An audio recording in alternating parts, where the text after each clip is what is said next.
हम अपने संबंधों के साथ जीते हैं, उत्सव मनाते हैं, खेलते हैं, खाते हैं, आनंद मनाते हैं। किंतु जब कोई प्रिय हमसे दूर चला जाता है, इस संसार से चला जाता है, तब हम दुर्बल हो जाते हैं, सदा दुखी रहते हैं। क्या ये होना चाहिए? इस प्रकृति को देखिए। वृक्ष पत्तों के झड़ने से शोक नहीं मनाता, वो नए पत्तों के आने का स्वागत करता है। कल आप भी किसी के स्थान पे आए थे और कल आपके स्थान पे भी कोई और अवश्य आए, क्योंकि ये परिवर्तन है, ये इस प्रकृति का नियम है। इसमें शोक कैसे? जो छूटा उसका शोक मनाने के स्थान पर जो मिलेगा या जो आपके पास है उसका आनंद उठाइए। राधे राधे। व्यक्ति किसी और वस्तु या भाव से परिचित हो ना हो, भय और भविष्य दोनों ही व्यक्ति के मन में सदैव रहते हैं, जिनका अस्तित्व व्यक्ति के अस्तित्व पे भारी रहता है। विचित्र है ना? वह वो है जिसे आप नहीं जानते, जो अनजान है, और इसी कारण आपको भय लगता है कि ना जाने क्या होगा। भविष्य वो है जो अब तक घटा ही नहीं, तो जो घटा ही नहीं उसके विषय में चिंता क्यों? आपके हाथ में है वर्तमान। वर्तमान के कर्म सत्य मन से कीजिए और सोचिए ये कि अपने कर्मों को और कितनी श्रेष्ठता से किया जा सकता है। इसलिए आप विश्वास कीजिए, यदि वर्तमान के कर्मों को आप सत्य मन से करोगे तो भय स्वयं ही निकल जाएगा और भविष्य का फल अवश्य ही मीठा होगा। इसलिए भय और भविष्य से डरना छोड़ दीजिए, इस वर्तमान को जी। हम सबको कभी न कभी तो क्रोध आता ही और आएगा भी। मनुष्य इन्हीं भावों से हम जुड़े, किंतु ये क्रोध क्यों आता है? कभी सोचा है आप? ये क्रोध तब आता है जब हमारे मन के अनुसार कुछ ना हो, जैसे कभी कोई हमारी बात ना माने या कभी हमें पराजय प्राप्त हो जाए। किंतु इन सारी परिस्थितियों में आधार एक ही है कि कहीं ना कहीं, किसी न किसी स्थान पे हम दुर्बल हैं। क्रोध जन्म लेता है हमारी दुर्बलता से और फिर वो हमारी सबसे बड़ी दुर्बलता बन जाता है। यदि क्रोध को वश में न रखा जाए तो भ्रम जन्म लेता है। यदि भ्रम को वश में न रखा जाए तो विवेक व्याग्र होने लगता है, और यदि व्याग्रता को वश में न किया जाए तो व्यक्ति का तर्क ही नष्ट हो जाता है।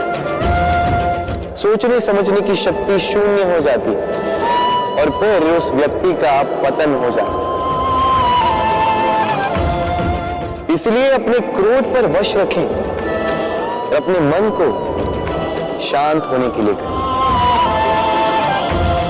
राधे राधे। अक्सर आपके बड़े बूढ़ों ने आपसे कहा होगा कि ये संसार दुख का मूल है और ईश्वर भक्ति उस दोष से दूर जाने का मार्ग है। किंतु सोचिए, यदि ये संसार दुख का सागर होता तो क्या नियति आपको यहां पर जन्म लेने देती? क्या ईश्वर यहां पर अवतार लेते? जब समस्याओं पर हमारा वश नहीं चलता, हम आरोप लगाते हैं इस संसार पर, यहां के लोगों को। सोचते हैं कि काश मैं यहां पे आया ही ना हो। एक किसान बंजर धरती पर जाता है और अपने परिश्रम से उसे लहलहाते खेत में परिवर्तित करता है। एक दर्जी जिसके पास एक सामान्य सा वस्त्र आता है, अपने परिश्रम से उसे एक सुंदर वेश में परिवर्तित कर देता है। आप भी परिश्रम कीजिए। ये महत्वपूर्ण नहीं है कि आप किस संसार में आए, ये महत्वपूर्ण नहीं है कि आप यहाँ कैसे आए। यदि कुछ महत्वपूर्ण है तो वो ये है कि जब आप गए तब आप इस संसार को कैसा छोड़कर गए। तो ये सोचकर जिए कि जो किसी के लिए नरक है उसे किसी का स्वर्ग बना के निकलोगे तो आपका जीवन और आपका संसार दोनों धन्य हो जाएंगे। राधे राधे। बंद करती है, फिर वो मीठे का प्रबंध करती है, फिर वो आंच पर इसे देर तक पकने देती है ना सरल?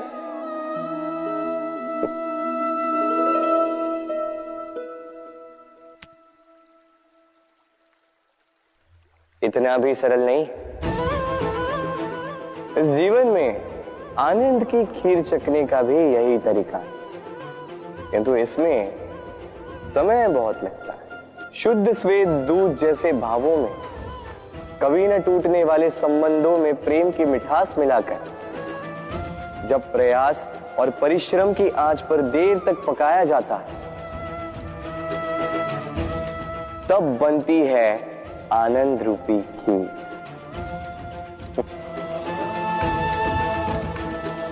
तो स्मरण रखिए, शुद्धता भावों की, मिठास प्रेम की और प्रयास आत्मा की, इन तीनों को मिलाओगे तब भी जीवन में आनंद पाओगे।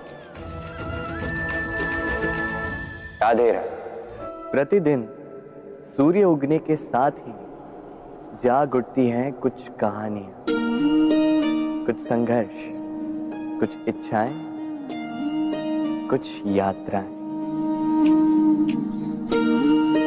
पर सभी कहानियां संपन्न नहीं होती, सभी संघर्ष जीते नहीं जाते, सभी इच्छाएं प्राप्त नहीं होती और कुछ यात्राएं रह जाती हैं अधूरी।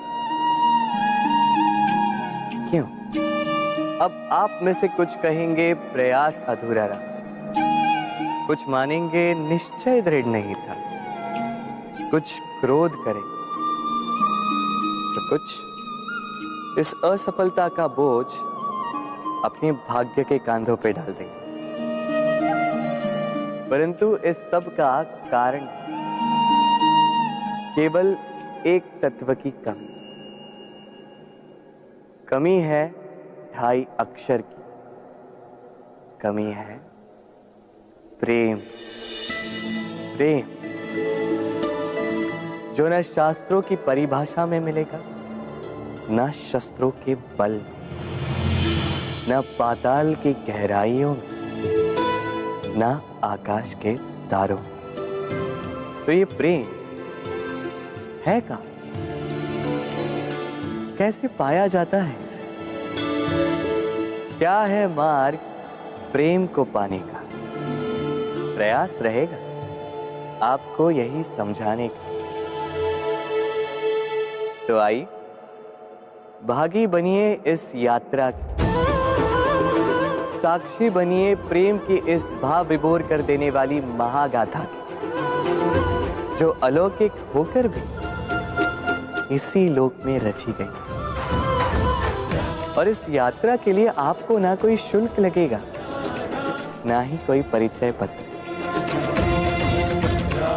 बस एक बार मन से बोलना होगा,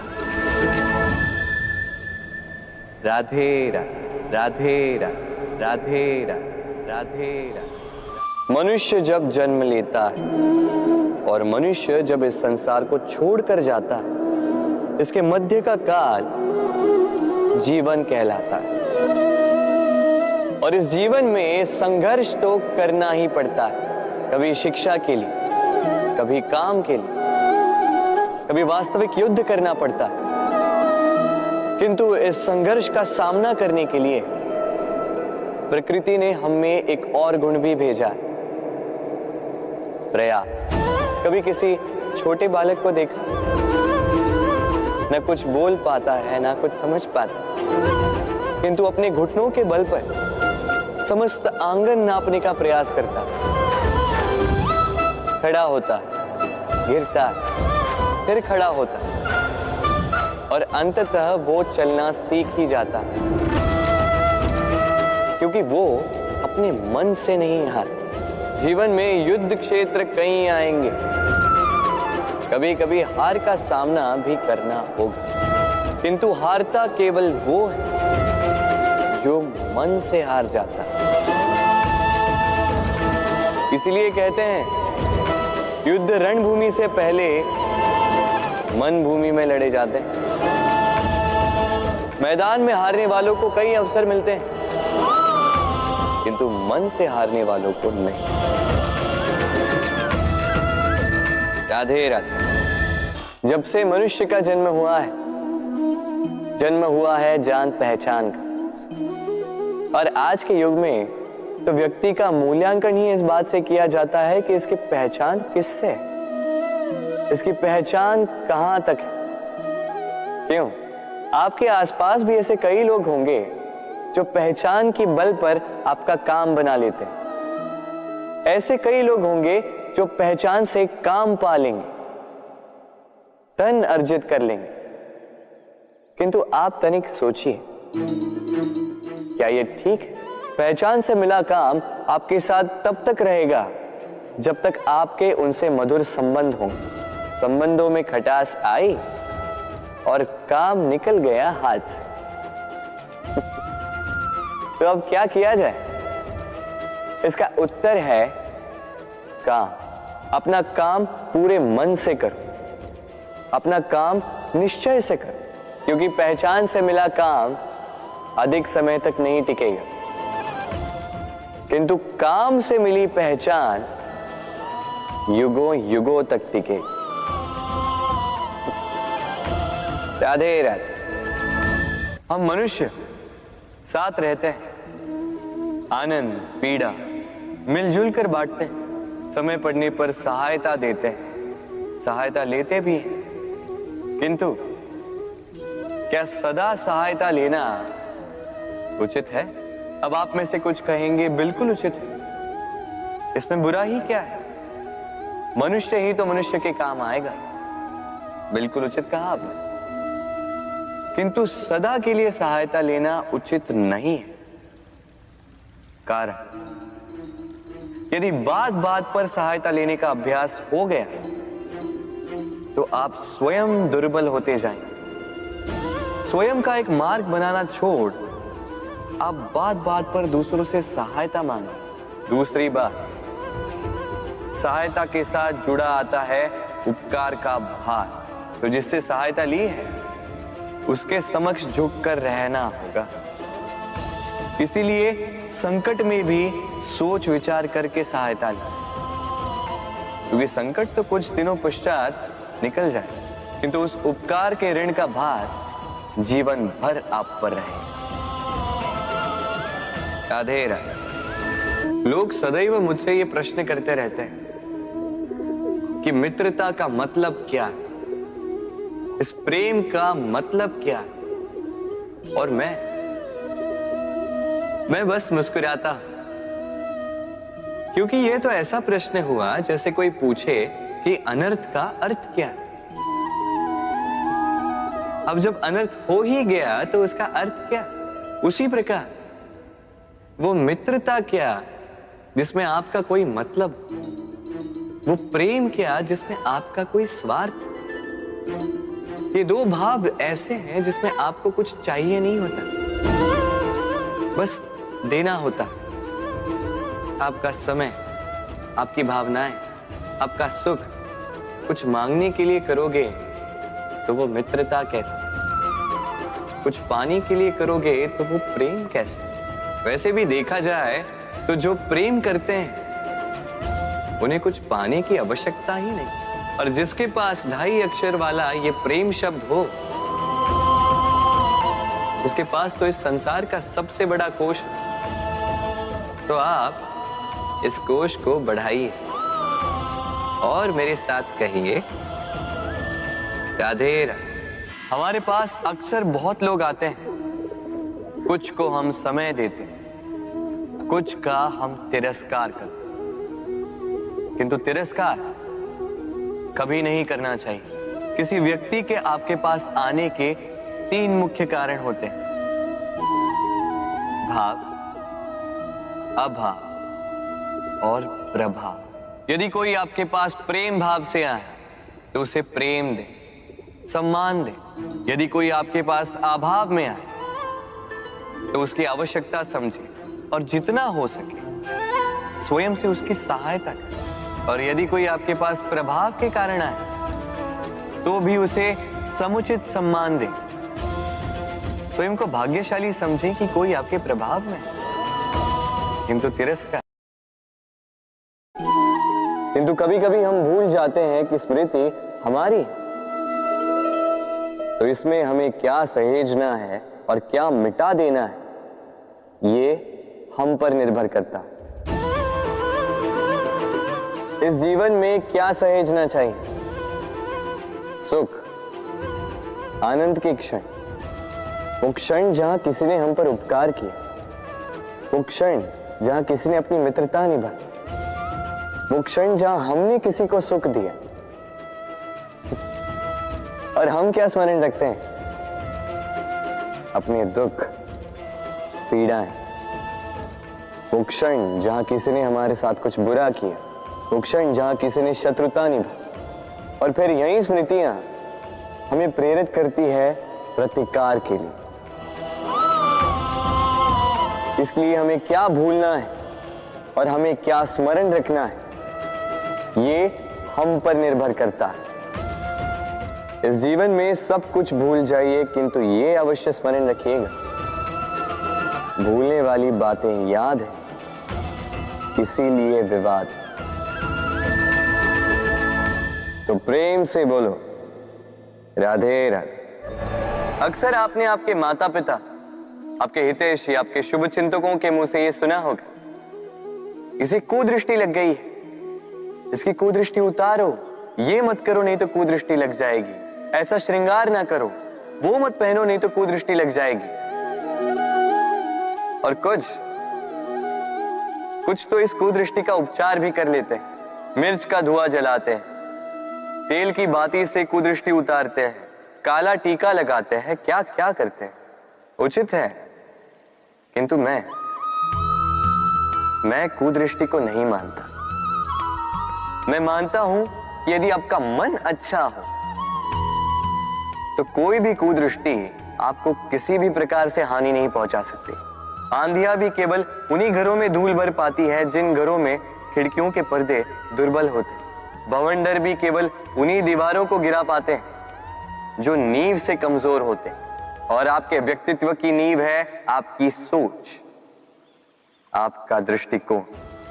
एक ही स्थिति, एक ही स्थान, एक ही घटना को आप सकारात्मक रूप में भी ले सकते हैं, नकारात्मक रूप में भी ले सकते हैं। निर्णय आपका है। इस संसार को जैसा सोचोगे वैसा ही पाओगे। इसलिए स्मरण रखिएगा, अपनी दृष्टि नहीं, अपना दृष्टिकोण संभालिए। क्योंकि जैसा कहा गया है, इस संसार में बुरी दृष्टि का उपचार तो है, बुरे दृष्टिकोण का नहीं। तो प्रेम से बोलो राधे राधे।